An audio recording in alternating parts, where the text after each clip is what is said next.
반갑습니다. 오늘은 누가복음 14장 15절부터 24절까지의 말씀을 가지고 우리 하나님의 뜻을 상고해 보도록 하겠습니다. 하나님 나라의 큰 잔치에 올 자가 누구냐? 하나님 나라의 잔치에 참여할 자가 누구냐라는 제목으로 말씀을 나누도록 합니다. 여러분 하나님 나라에 다 잔치에 참여하실 거죠? 네. 과연 어떻게 참여할 수 있을까요? 오늘 또 어떤 사람들이 거부할까요? 또 누가 참여할 수 있을까요? 우리 다 참여할 수 있습니다. 여러분 힘내시기 바라요. 하나님의 잔치는 아무나 갈 수 있는 건 아니지만 그렇다고 해서 우리가 못 갈 곳이 아니에요. 하나님이 어떠한 분을 초대하는지 어떠한 사람들을 초대하는지 이 말씀을 통해서 여러분들이 도전받기를 원해요. 그리고 그런 삶을 우리가 함께 살아가기를 간절히 소원합니다. 여러분 주님께서는 우리를 기억하셔서 하나님 나라의 큰 잔치에 초대해 주셨거든요. 그런데 초대의 기쁨으로 참석하는 자도 있지만 거절하는 경우도 있습니다. 오늘 말씀해 보니까 그게 분명히 나옵니다. 18절부터 20절까지 우리 한 번 더 보도록 할까요? 한번 다 같이 읽겠습니다. 다 일치하게 사양하여 한 사람은 이르되 나는 밭을 샀음에 아무래도 나가보아야 하겠으니 청컨대 나를 양해하도록 하라 하고 또 한 사람은 이르되 나는 소 5겨리를 샀음에 시험하러 가니 청컨대 나를 양해하도록 하라 하고 또 한 사람은 이르되 나는 장가 들었으니 그러므로 가지 못하겠노라 하는지라 이렇게 말합니다. 거절하는 이유가 있습니다. 뭐죠? 3가지 이유. 밭 샀고 소 샀고 장가 갔습니다. 이 3가지 이유가 있습니다. 성경에서만 3가지 이유를 말해서 그렇지 우리는 여러 가지 이유가 있죠. 교회 가자, 잔치에 참여해달라, 뭐 전도잔치 한다 이런 거 하면 이유를 댑니다. 어떤 이유를 보통 댈까요? 여러 가지 이유를 대죠. 그죠? 참여하지 않죠. 거절하는 경우가 상당히 많습니다. 여러분 만약에 우리가 믿고 있는 그리스도, 예수 정말 진짜 사람을 살리고 기독교가 사람을 살린다면 우리가 이렇게 신앙생활을 할 수 있을까요? 내 새끼가 가출했습니다. 어떻게 하겠습니까? 내 자녀가 가출했습니다. 온네이? 빨리 온네이? 문자 보내고 가만히 있을까? 실종됐습니다. 연락이 안 됩니다. 과연 어떻게 할까요? 오늘 말씀해 보니까 강권하여라고 하던데 강권하여 내 집을 채우라고 합니다. 주인이 강권은요 강하게 권한다 이런 뜻보다 더 센 뜻이 있습니다. 물에 빠져 죽는 사람 머리끄댕이 잡는 겁니다. 이거 안 죽게 하기 위해서. 그리고 때립니다. 심지어 때려서라도 데리고 오라 이 말입니다. 그런 뜻을 가지고 있습니다. 강권하다는 건. 제가 기사를 한번 읽었는데요. 우리 대구에 지하철 사고 난 적이 있잖아요. 그때가 언제인지 아십니까? 2003년이었습니다. 큰 사건이었습니다. 그때 전 중앙도서관에 있었습니다. 저는 심은영이 혹시 지하철 탔나 싶어서 전화하고 전화 안 돼가지고 난리 났었습니다. 집에 자고 있었던 거예요. 왜냐하면 저희 집이 그때 동천이었거든요. 동천역으로 왔다 갔다 했었어요. 그때 재수할 때인가? 아닌가? 대학 다닐 때인가? 그럼 전혀 지하철하고 상관이 없었던 때였네. 그때 제가 막 전화 연락하고 막 난리 났었어요. 그리고 실제로 중앙로역을 제가 갔었어요. 저랑 같이 공부했던 전도사님이 계속 가보자는 거야. 그 현장에. 난 가기 싫은데.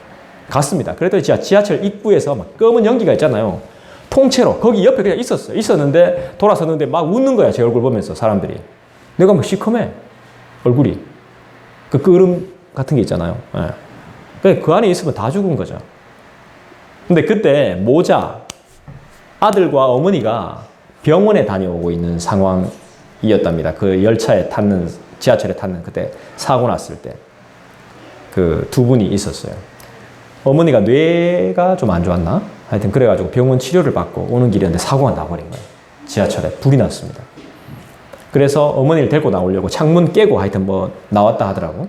나왔는데 엄마가 포기했어요. 너 가라. 난 됐으니까 니라도 가라. 근데 그 아들이 엄마를 강권한 거야. 강권해서 데리고 나왔어. 그래서 나와서 인터뷰했을 때 엄마가 뭐라 그랬냐 하면 내 아들이 강권 안 했으면 나는 죽었을 겁니다. 내 아들이 강권해서 내가 살아나왔습니다. 이런 인터뷰 기사를 봤습니다, 제가. 강권은 이런 겁니다. 오기 싫다는 사람 억지로 데리고 나오는 거예요. 네 혼자 해라 하는 거 억지로 시키는 거예요.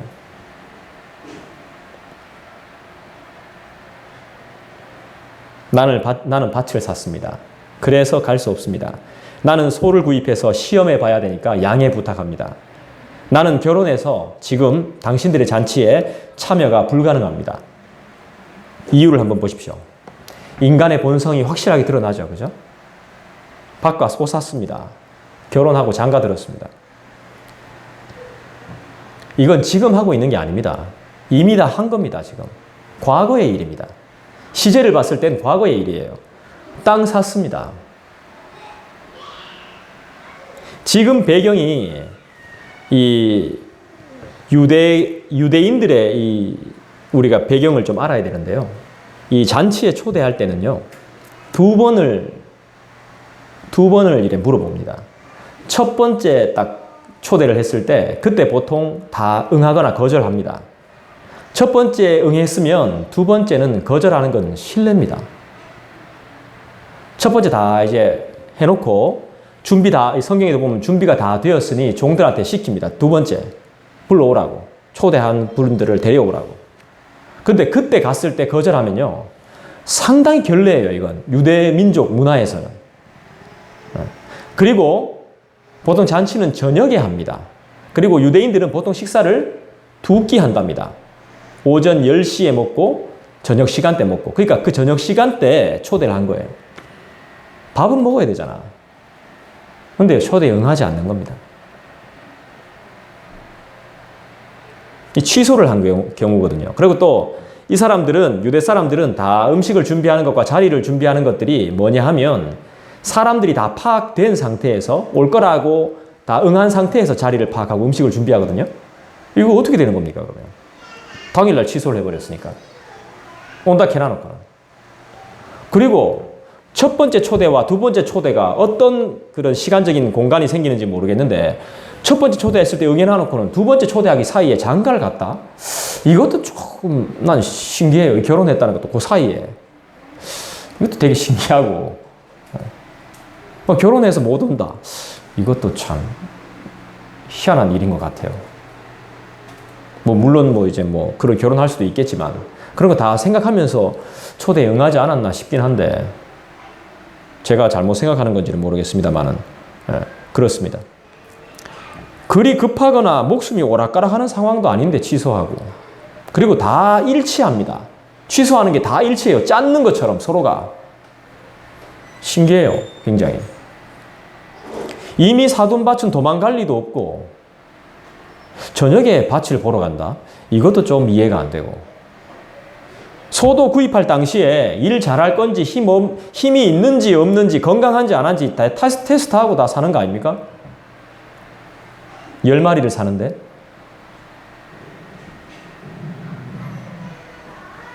지금 막 결혼한 것도 아닌데 결혼하고 와이프랑 같이 오면 되잖아요. 참 신기해요. 이 천국 잔치가, 우리 지금 천국 잔치를 보고 있거든요. 이 천국 잔치가 의미하는 것이 뭘까요? 예수님은 무엇을 말씀하고 싶은 걸까요? 밭이고 소고 아내고 남편이고 자식이고 없을 때는 우리의 모습을 생각해 보십시오. 온전히 하나님 의지하더니 밭 사고 소 사고 결혼까지 하니까 한순간에 하나님의 초청을 외면해 버리는 것 같지 않습니까? 그렇게 잘 하더니 지금 무슨 핑계거리로 주님이 초청하시는 예배의 자리를 거절하고 있습니까? 하나님 나라보다 더 중요하게 여기는 것은 뭡니까? 우리한테 한번 질문해 봐야 됩니다. 내가 지금 하나님의 나라보다, 하나님의 잔치보다 더 중요하게 여기는 게 뭐냐? 밭이냐? 소냐, 돈이냐, 직장이냐, 남편이냐, 아내냐, 자식이냐. 제가 성경 말씀을 전할 때도 그렇더라고요. 힘들고 어려움 당한 성도들은, 마음에 간절함이 있는 분들은 말씀을 굉장히 집중해요. 말씀에 철저히 의지하는 모습을 보여요. 쉽지 않지만 배우려고 해요. 막 기도도 해요. 애를 써요. 긴장도 해요. 그런데 등 따시고 배부르신 분들은 좀 살만해지니까 상당히 소극적이 되더라고요. 순식간에 변하더라고요. 그리고 평가를 해요. 순종하는 모습에서 평가하는 모습으로 바뀌어요. 그리고 설교가 너무 딱딱하대요. 어렵대요. 그리고 그렇게 설교하면 안 된대요, 저한테. 충고를 하더라고요. 순종에서 충고로 바뀌어요. 23절 읽어볼까요? 23절 다 같이 읽겠습니다. 시작. 주인이 종에게 이르되 길과 산울 타리가로 나가서 사람을 강권하여 데려다가 내 집을 채우라. 주인이 내 집을 채우라고 말씀합니다. 여기서 주인은 누구겠습니까? 하나님이겠죠.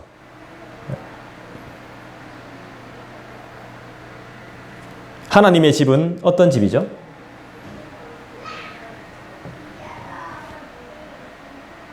성전에서 물건 팔고 돈 거래하고 이랬을 때 예수님이 그 모든 것을 뒤엎으시면서 뭐라고 말씀하셨습니까?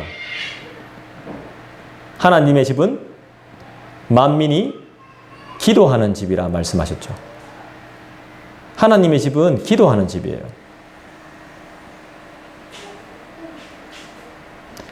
오늘날 교회를 의미한다고 봐도 무리가 아닐 겁니다. 디모데전서 2장 4절에 보면 하나님은 모든 사람이 구원을 받으며 진리를 아는 데 이르기를 원하신다고 말씀하고 있습니다. 구원을 받고 진리를 아는 것, 그리고 구원을 받는 것. 그래서 저는 힘들지만, 어렵지만 이겨내려고 말씀 듣고 그렇게 살아보려고 하는 사람이 모이는 것이 천국이고, 그곳이 바로 진정한 교회 공동체라고 생각합니다. 오늘 보고 있는 본문의 말씀은 우리 같은 사람들에게는 복되고 좋은 소식이지만 한편으로는 아주 무시무시한 경고의 말씀이기도 합니다. 하나님께서 원래 초대하신 자들도 이유를 달면서 거절하자 한 번 더 청하지 않습니다. 초청을 거둡니다. 그 다음으로 초대받은 이방인, 우리죠. 이방인이었던 우리. 주님의 초대에 여러분들이 진정으로 응하고 있습니까? 하나님 나라의 잔치에 불러주신 것을 감사하게 생각하시길 부탁드립니다. 그 잔치에서 쫓겨나지 않도록 우리가 끝까지 믿음으로 삶을 사시는 우리 모두가 되기를 부탁합니다. 성도의 삶은 어떤 삶이어야 됩니까? 지금 여기에 하나님의 나라가 임하였음을 믿고 잔치라는 기쁨과 안식으로 표현되는 평안이 우리 안에 반드시 있기에 일이 좀 안 풀려도, 그래서 내 삶은 좀 어두워도, 우울하다 할지라도, 몸이 아파서 잠 못 이루는 날이 많은 그런 서글픈 인생이라 할지라도 나의 주인이시며 왕이신 하나님을 바라보기 때문에 어둡고 우울한 것을 그의 말씀과 은혜로 충분히 극복하고 이기게 하실 주님만 바라보는 삶, 이것이 진정한 신앙인의 삶 아니겠습니까? 그런데 문제는 이 초청을 거부한다는 겁니다. 이 은혜를 거부한다는 거예요. 삶에 다른 필요가 많거든요.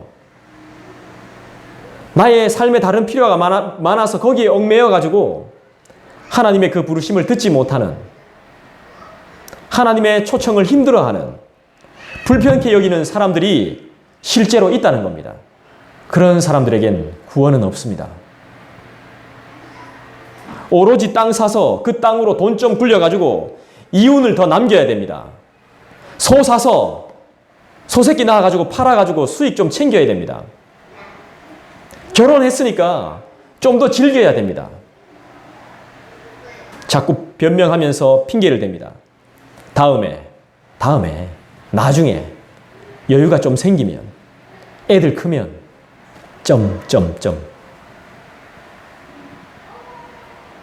지금 예수 믿는 것이 중요한 겁니다. 당장. 나는 이거 빨리 해주기를 원하는데 상대는 자꾸 조금만 있다가 나중에 이러면 어떻습니까? 우리 기분이. 막 비누칠 하다가 눈이 따가운데 물이 안 나와요. 방송합니다. 5분만 기다려 주십시오. 그 5분 환장하는 거죠. 배고픈데 빨리 안 오고 보고 싶은데 오늘 안 된다 하고 미치는 거 아니겠어요? 나와 이 교회와 여러분의 가정과 직장과 우리들의 미래는 하나님의 손에 달려 있습니다. 오늘, 지금, 이 순간, 여기 하나님 나라에 들어오지 않는 사람은 내일이 없습니다. 하나님의 나라는 저기에 있지 않습니다. 바로 여기. 따라합시다. 지금, 현재, 내 마음속에 있습니다. 예수님이 왕이시고 우리가 그분께 납작 엎드려 순종하면 그곳이 곧 하나님의 나라가 됩니다.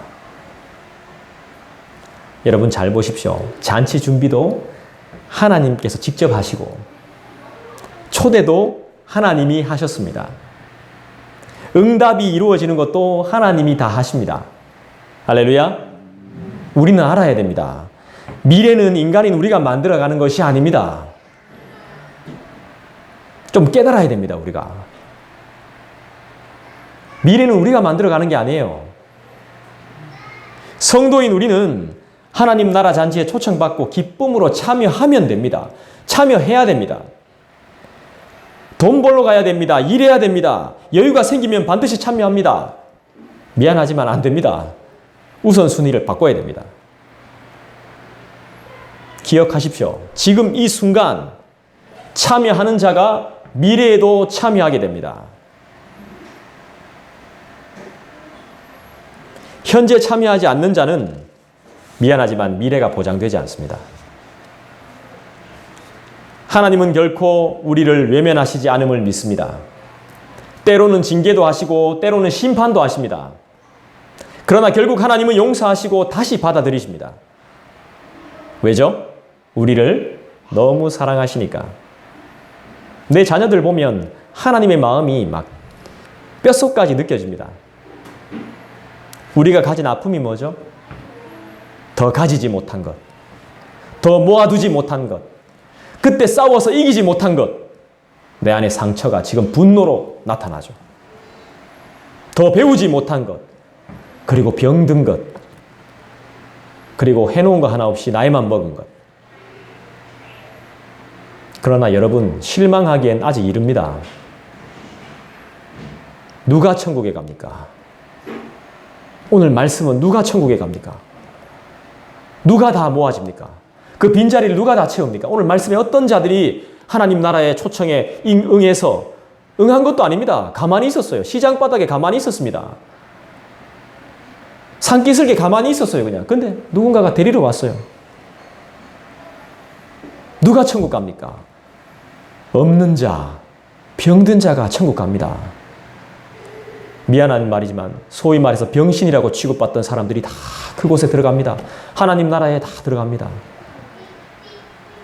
아픈 자가 다 들어가요. 건강한 자에게는 의사가 필요 없습니다. 그런데 우리는 다 같이 아파요. 건강하지 못해요. 예전 같지 않아요. 살아남기 위해서, 생존하기 위해서 발부둥치는 엄청난 수고를 감당하고 있어서 위로와 사랑이 너무 필요해요. 그러나 내 마음을 알고 위로해 주리, 사랑으로 붙잡아 줄 사람이 없어. 그래서 우리는 주님이 필요한 거야. 21절을 보십시오. 21절 우리 다 같이 읽겠습니다. 시작. 종이 돌아와 주인에게 그대로 고하니 이에 집주인이 노하여 그 종에게 이르되 빨리 시내 거리와 골목으로 나가서 가난한 자들과 몸 불편한 자들과 맹인들과 저는 자들을 데려오라 하니라. 가난한 자, 몸 아픈 자, 눈먼 자, 세상에 눈멀어서 쓰러져 자빠져서 저는 자, 바로 우리 아닙니까? 약자인 우리, 너무나 부끄러워서 감추고 싶었던 모습, 그 모습으로 우리는 은혜를 받습니다. 내가 부끄러워했던 모습, 나의 약점으로 우리는 구원을 경험해요.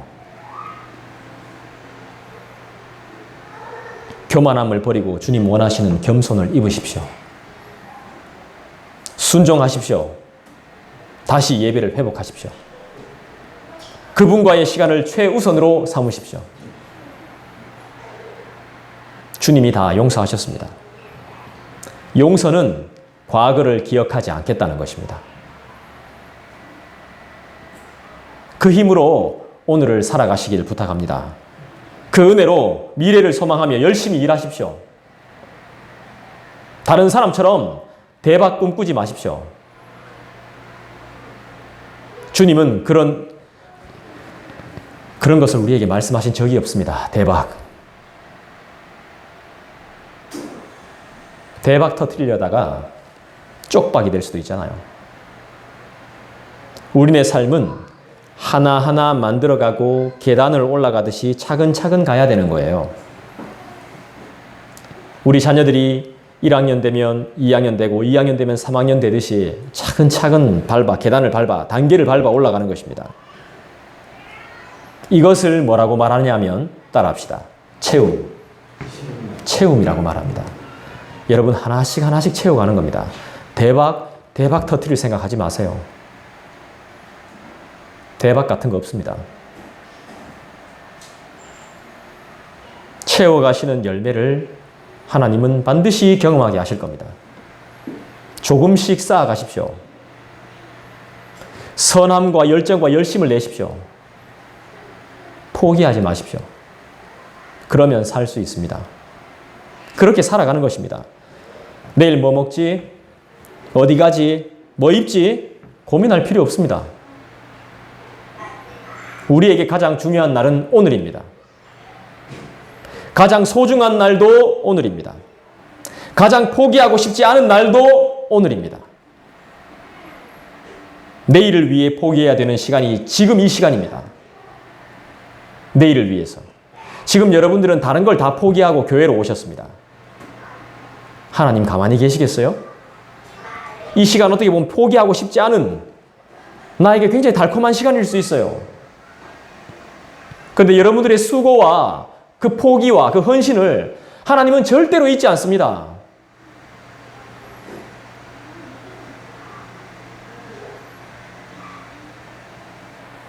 이날 이 시간을 감사로 채우면 주님 일하십니다. 할렐루야. 주님 위해서 이 시간을 포기하면 꾸준히 드리는데 어떻게 하나님이 가만히 계시겠습니까? 여러분 속지 마십시오. 절대로 속으면 안 됩니다. 나라와 나라가 전쟁할 때 보세요. 사람들이 전쟁을 하게 될 때 뭘 꾸미죠? 꾸민다고 말했죠, 제가. 꾸밉니다. 전략을 세워요. 계획을 세웁니다. 그거 다 뭡니까? 상대를 속이는 거예요. 상대를 속여야 이길 수 있어요. 세상은 그런 곳이에요, 여러분. 우리 얼마나 많이 속아왔습니까? 눈 뜨고 속았어, 우리 눈 뜨고. 제정신이라고 생각했는데 속고 살았던 거야, 이때까지 전부 다. 우리가 눈에 보는 것, 귀로 들었던 것이 전부 다 우리를 속였어요. 나도 속이고, 결국 내 자신을 속이고. 늘 펼치는 전략들이, 계획들이 거짓말인 거예요. 그래야 이길 수 있거든요. 최고의 작전은 상대방을 속이는 거예요. 최고의 한수, 상대 허를 찌르는 것, 빈틈을 노리는 건 다 속이는 거예요. 병들게 내버려 두지 마십시오. 이 세상은 정말 소름 끼칠 정도로 거짓말이 난무하는 곳입니다. 우리도 그 안에 노출되어 있습니다. 그게 죄인지도 모르고 살고 있습니다. 부모가 자녀들에게 하는 말을 한번 보십시오. 잘 되라고 하지만 그 안에 있는 거짓들을 한번 보라고요. 남자가 여자에게 하는 말들을 한번 보십시오. 한 남자가 한 여인을 얻기 위해서 하는 거짓말들을 한번 보십시오. 속고 결혼했다 하더라고. 많이 속였더라고 보니까 또. 알고도 속아주는 거죠. 자녀가 부모에게 하는 말들. 그렇게 되기를 간절히 바라는 마음으로 알면서도 속아주는 거 아닙니까? 우리 모든 사람들은 이기기 위해서, 승리하기 위해서, 성공하기 위해서, 뭔가를 가지기 위해서 정말 많은 거짓된 전략들을 세웁니다. 인간이 할 수 있는 게 그겁니다, 그거. 그래서 믿을 사람이 없다는 겁니다. 마음 둘 곳, 의지할 곳이 없는 겁니다. 내 주위에 나를 선한 마음으로, 정말 사랑하는 마음으로 대해주고 나를 위해 울어주는 사람이 있다면 그만큼 복이 없는 거예요. 그만큼 복이 없는 겁니다, 여러분. 나를 위해 울어주는 사람. 사람은 전적으로 타락했죠. 사람은 타락한 존재입니다. 이것이 저와 여러분의 본성입니다. 속고 속이는 거짓은 인간이 포기할 수 없는 아주 달콤한 전략입니다. 이거 놓아야 됩니다. 우리는 이미 놓았습니다. 아멘. 여러분 절대 속지 마세요. 분명히 하나님께서 도와주셨어요. 보이지 않는 힘이 우리를 건진 거예요. 어떻게 해야 되죠? 당연히 감사해야 되죠. 그런데 우리는 짜릿한 성취감을 느껴요. 내가 한 게 아닌데. 나는 그냥 순종했을 뿐인데. 채우신 건 하나님이셨는데. 하나님이 도우셨는데 또 그걸 잊어버려. 누군가가 도와줘서 일이 잘 됐어요. 어느 정도 일어설 수 있는 발판을 마련했어요. 버틸 수 있는 힘이 생겼어요. 감사하기는커녕 나는 할 수 있다. 내가 해냈어. 교만이 고개를 떠들기 시작해요. 골치 아픈 인생이에요. 하나님을 무시해요. 모든 문제의 원인은 여기에 있는 거예요. 서서히 망해요. 내가 한 것이 아니에요. 여러분 간단합니다. 감사하십시오. 도와주시면 감사함으로 순종하십시오. 무릎을 꿇으십시오. 비굴함이 아닙니다. 비참함이 아닙니다. 전능자를 의지하는 모습입니다. 가장 아름다운 모습이에요. 그러면 우리는 살 수 있어요. 회복돼요. 치료가 일어납니다. 말씀을 맺겠습니다. 15절을 한번 볼까요? 15절 여러분들이 한번 읽어주시겠어요? 시작.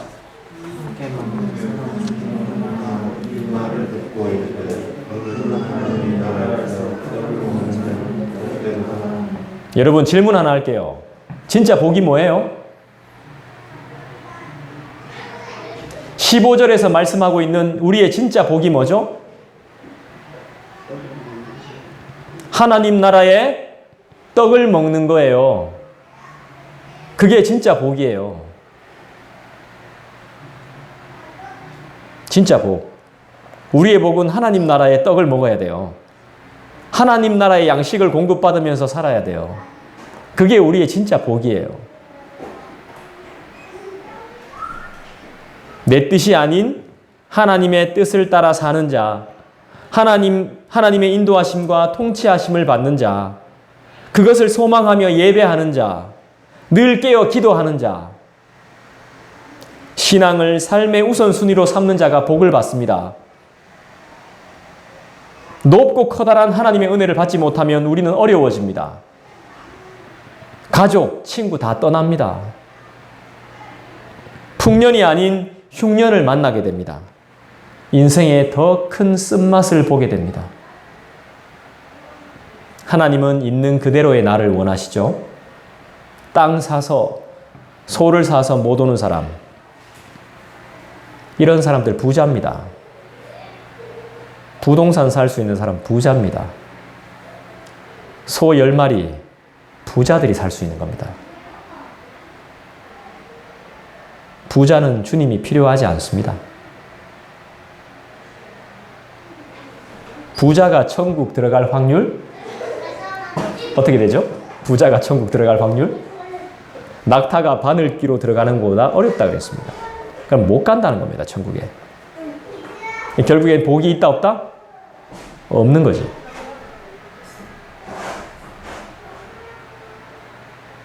금방 결혼해서 세상 재미 보고 싶어서 하나님 나라와 잔치 시시할 겁니다. 지금 허니문 기간이 얼마나 재밌는데요. 예배가 귀찮을 겁니다. 해야 될 것 많고 놀러 가고 맛집 간다고 바빠가지고 하나님 나라의 잔치에 올 시간 없습니다. 하나님보다 돈이 중요한 사람은 돈으로 여러 가지 곤란을 반드시 당하게 될 것입니다. 돈은 우리를 자유케 하지 못하니까. 능력이 있으니까, 이 능력 있는 사람들 아닙니까? 능력 있으니까 땅 사죠. 능력 있으니까 소 사지. 능력 있으니까 결혼하지. 다 능력 있는 사람들입니다, 이 사람들. 능력이 있으니까 땅 사고 밭 사고 건물 사고 자동차 좋은 거 사고 사람도 없고 할 테지만 그 능력의 한계에 부딪힐 날이 멀지 않았습니다. 여러분 기억하십시오. 사람이 일을 계획해도 그 일을 이루시는 분은 하나님이십니다. 당신의 능력이 아닙니다.